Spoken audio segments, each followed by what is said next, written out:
This is Pet Life Radio. Let's talk pets.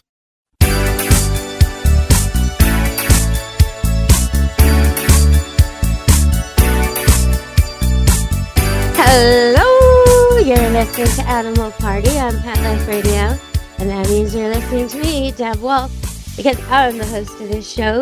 The next few weeks, I will be having guests on. I'll just give you an idea of the lineup coming ahead. We're going to be talking to a trainer in the first week, a rescuer and trainer, an experienced person, and then so we'll be doing all kinds of dog training topics. And then a little bit after that, I'll be having someone on that I've tried to have on before. I'm not sure exactly what week, but it's Halo's owner, Halo, the white German Shepherd that, as a hobby, finds lost pets. So what a terrific guest that'll be. Karen, Halo's partner on this venture. And I'll also be having Dr. Jory back in the near future to talk about some vet issues and meds that have come out and some new things people are doing in the vet world. So we'll be talking about that.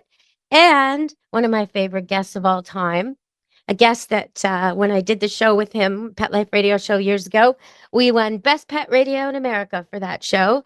And it was a show with Darlene Arden, may she rest in peace, and Stan Coren, where we talked about cats versus dogs.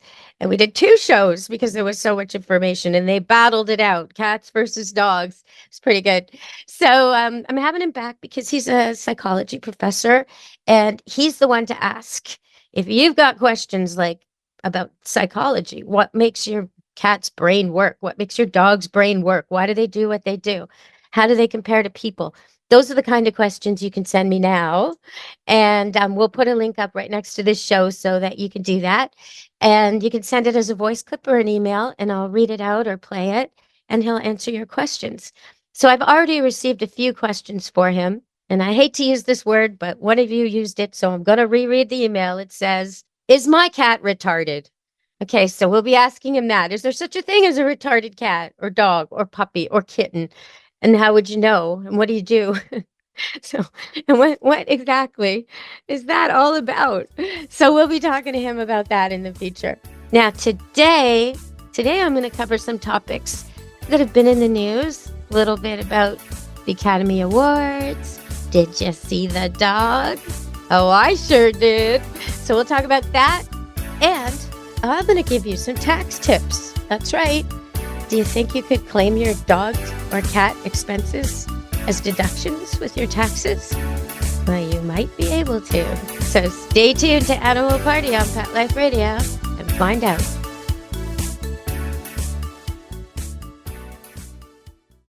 Take a bite out of your competition. Advertise your business with an ad in Pet Life Radio podcasts and radio shows. There is no other pet-related media that is as large and reaches more pet parents and pet lovers than Pet Life Radio.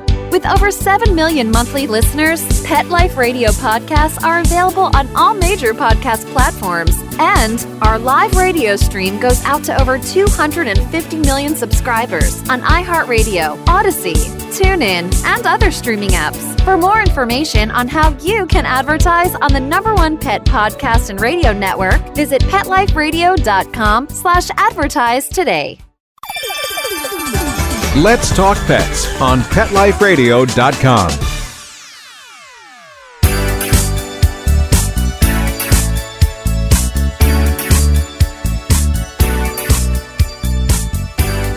Hello, you're listening to Animal Party on Pet Life Radio with me, Deb Wolf, and I want your questions. Deb at PetLifeRadio.com. I want your problems. I want to help you. If you've got a dog that's really naughty or a cat that's destroying things or any animal in your life that's just not doing what you want, or maybe it's just quite quirky and you're puzzled by its behavior and you want to know why it does the things it does, then send me a voice clip, Deb at PetLifeRadio.com. That's my favorite. But if you're too shy, just send a text or an email and we'll solve your problem on the show. Okay, so I'll read you some of the ones we've got so far. Someone's asking, and I'm so tempted to answer these questions, but I'm going to wait until we've got Dr. Coren. So you get 2 heads are better than 1, and you get the professor of psychology answering you. But here we go. So someone asked, my cat licks its paws so much So much, so much, so much, so much. She wrote 3 lines of so much. And then so much, so much, so much. Okay, we get the idea. And then she said, "Is this OCD or is it an allergy?" Good question. Good question. Okay. So let's go to some news. Now, there's been a little bit of unpleasant news, and I just want to remind you all last year, March 14th, there was a whole bunch of dogs poisoned. And what they got a hold of was marijuana gummies, so candies of marijuana that had been laced with fentanyl. And they all died. That same gummy, if a child had touched it, the child would probably die. So be on the lookout for these kinds of things. I mean, even much less dangerous, but still deadly, chocolate, Easter egg hunts. Keep your dogs on a leash if they're the kinds of dogs who eat everything they find. Be very aware. Don't go where there's been Easter egg hunts and chocolates left behind. Don't go where right near, after a music festival in the park and it's littered with cigarette butts and broken glass. And yeah, you know what? Pick someplace else because that's where your dog's going to find these things. And next to the shops that sell them in the parks and playgrounds near there, probably not a good idea. Just be aware that this drug is so deadly that even the tiniest amount can be dangerous. Okay, so we covered that one. I don't want to talk too much about that. It gets me upset. So let's see. Let's talk about Croc sandals. I had a comedian on TV talking about them, and he was saying that there's really no reason to wear them. Trent McClellan in 2001 did this whole routine on Croc sandals. But one of the things he said on it, and this was on the Much Music TV station, one of the things he said about Croc sandals is when he asked people why they wear them, they always say, "Oh, they're so warm and comfortable. They're so cuddly and comfortable." And he says, "Look, if if people with fanny packs are laughing at you, it's time to take your Crocs off." And then he said, "And if you want something soft and cuddly on your feet, well, get a cat to fall asleep on them. Or why don't you walk around with puppies on your feet?" And I thought that was pretty funny. Now, first of all, I don't laugh at people wearing Crocs. Not at all. They're very comfortable. Second, I don't laugh at people wearing fanny packs because that's the best place to keep your leash and your dog treats. And if you need some kind of protection in the park, you could keep that there too. And your poop bags and all that. I mean, you don't want it in your pocket. You don't want to carry a rucksack. So why not carry a fanny pack? And if you've got an area of your body you want to cover, you place the fanny pack on that area. Perfect. It's a slimming device. All right. So that's what I say to that. Yeah. So, okay. So we're going to go through a few more things. So I've noticed recently that there's a lot of commercials with dogs. I've told you about this before. Sometimes I just don't understand it. Like, why does the dog give you tax advice? Why does the dog give you advice on your cholesterol intake? Why, why is the dog your credit advisor, right? Like the Clear Score credit. There's a Terrier Cross giving credit advice on that commercial. There's a Golden Doodle giving advice on another one. And in a lingerie ad, J-Lo comes out of her balcony in her sexy, sexy lingerie. And you're supposed to assume there's intruders on the fence because she says bye when her dogs playfully bark at the intruders. What the heck is going on with that whole commercial? Who but wait, okay, I don't get it. I really don't get it. First of all, my dogs would shred that intruder and it wouldn't be a playful, silly bark. And why is she walking around J-Lo, the celebrity, much wanted by paparazzi and weird, freaky fans? Why is she walking around in lingerie in an exposed backyard? And then why 3 tiny little half medium friendly dogs? The whole thing just doesn't make sense. You need a guard dog, J-Lo. You need a serious guard dog if you want to walk around looking like that in your beautiful lingerie with that sexy body of yours. You need more than those 3 little pets saying hello. And then why did you say bye to the intruder? I don't know. That whole commercial confused me. So I like commercials where the dogs act like they actually would, or the cats act like they actually would, as opposed to financial advisors. All right. But having said that, there is a bank that's got a dog employed for stress, and it just hangs around at the bank. And if you're stressed out about your finances, you can pet it. Now, that's a good job for a dog. All right, everybody, we're going to go to break and be back on Animal Party Pet Life Radio. And I'm going to tell you about the Academy Awards and your taxes when we get back. Molly, here's your dinner. Zeus, that's not your food. Don't let that happen to your precious cat. Elevate your cat's eating experience with the Cat Tree Tray. The Cat Tree Tray keeps your cat's food off the floor and conveniently located on the cat tree. It's the perfect way to eat. It's a beautiful wrought iron tray that easily attaches to your cat tree and keeps dogs and other critters out of your cat's dish. A must for multi-pet households. There's a 6-inch tray for large bowls and a 4-inch tray for smaller bowls. Purchase your Cat Tree Tray today. Go right now to cattreetray.com. That's cattreetray.com. CATTREETRAY.com. Let's talk pets Let's talk pets on Pet Life Radio. Pet Life Radio. PetLifeRadio.com.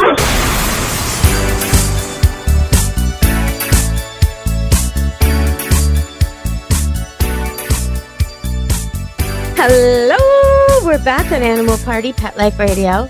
And I'm sure you all noticed Ryan Gosling, the Canadian at the Academy Awards, but did you notice him look at Messi? Did you notice him give the love look to Messi the Border Collie?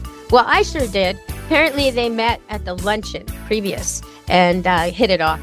So she was there, Messi was there. Messi was in the movie, it's a court drama. It was nominated for Best Picture, Anatomy of a Fall. It's a French movie. And when Robert Downey Jr. won, Messi put her paws up as if to say, woo, woo, go, go. So she seemed to delight in that. So I just wanted to say, nice to see a dog at the Academy Awards, especially a well-behaved Border Collie. Very nice indeed. I didn't expect that. I was happy to see that. And if you like Border Collies, or if you just like seeing dogs do their job, check out my Deb Wolf Pet Expert on Facebook.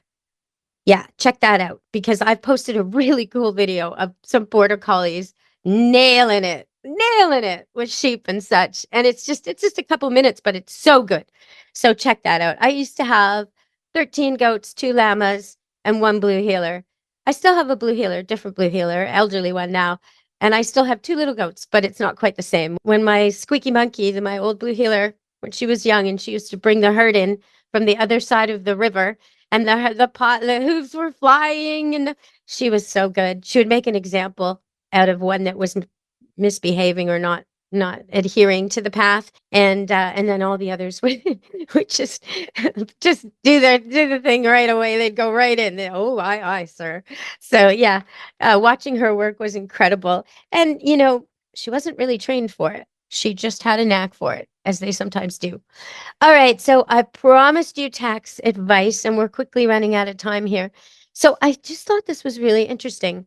Now, I'm going to give American numbers. If you're in Canada, you'll have to figure out your province and your deductions and things. But basically, in the United States, you're allowed about $12,950 of a standard deduction amount for single filers, and about $25,900, so about $26 for joint filers for a couple.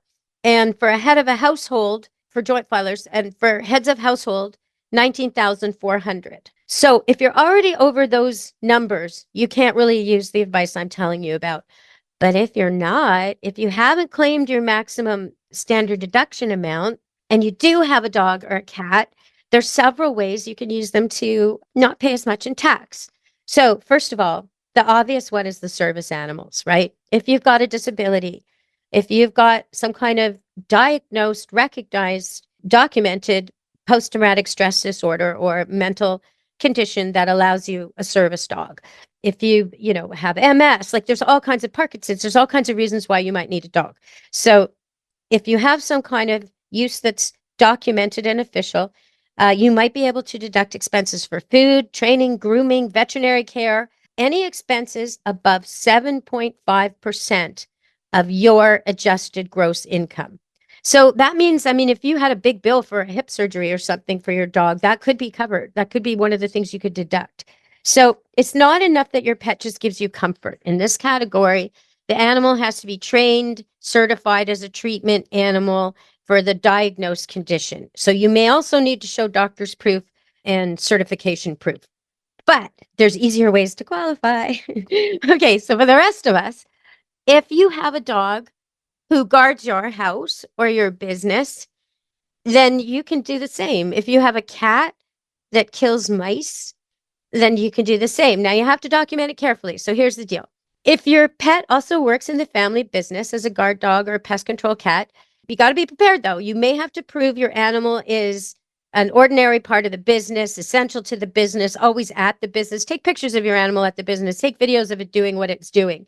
Now, some breed restrictions are going to apply. If you try to claim your Min Pin or your Chihuahua is protecting your business, it's going to be a tough call. I mean, you may be able to say they're an alarm, but I think if you got a big dog that stays at the store, that's protection. It's stopping people from coming in and smashing your windows or grabbing merchandise or grabbing the money. So if you got a big dog at the store, it counts. If you got a little dog, you might have to argue the alarm argument, but still make some good records so you could do it. And you'll be able to claim quite a bit of their expenses. Another area is hobby turned business. So most of us who show dogs or do agility or whatever can't claim. But if you're lucky enough to go viral with videos or become some kind of influencer with your pet, then this counts. So then, like say your YouTube channel gets monetized and it's all about your pet and your pet's the star. Okay, well, keep track of your pet related expenses and the income the same way you would for a person, and you'll be able to claim it all in the same way that I mentioned, up to that allowable limit to fill up the deductions. Okay, so now here's the best one, I think, because I love this one. Okay, but first I'm going to tell you the pet-related moving expenses. If your animal's used for work, you can claim all the moving expenses for them as a deduction. So a few states like California are especially good with this. Some states have eliminated this except for military members. So you do have to check with your state, but the pet-related moving expenses are possible. Now here's the one I like the best. Foster pets. Okay.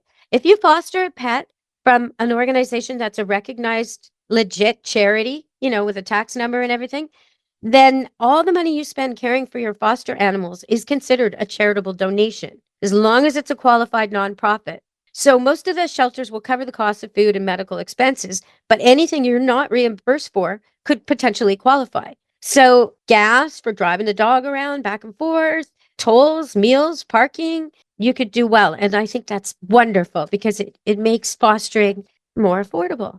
And why shouldn't it be counted as a tax donation? You are donating to a charity. So that's a little help with your taxes. I hope it helps some of you out there. And I just want to say one more thing. While I was on the air just now, we got at deb@petliferadio.com, we got an email, and I hope this person will reconsider and maybe call back and leave a voicemail. But they say they rescued a border collie years ago. And at first, the border collie was scared of a few things, mostly reflections. But now the border collie won't ever go up their own stairs because once it saw a reflection there. So normally I would just answer this on the air and tell you how to kind of decondition your dog out of being afraid of reflections, and starting with the stairs and starting and, having a toy and taping something reflective to their favorite toy and starting to diffuse this connection. But because Dr. Stan Korn, professor of psychology, is coming on the show in a couple of weeks, I'm just going to ask him this question because I think he'll give a very interesting answer. Not just how to train out of it, but why this happens in the canine mind. All right. And then I just wanted to say one more thing. I was watching on TV and there was a cat in a dog fight, dog and cat fighting, and the person went to grab the cat to break it up.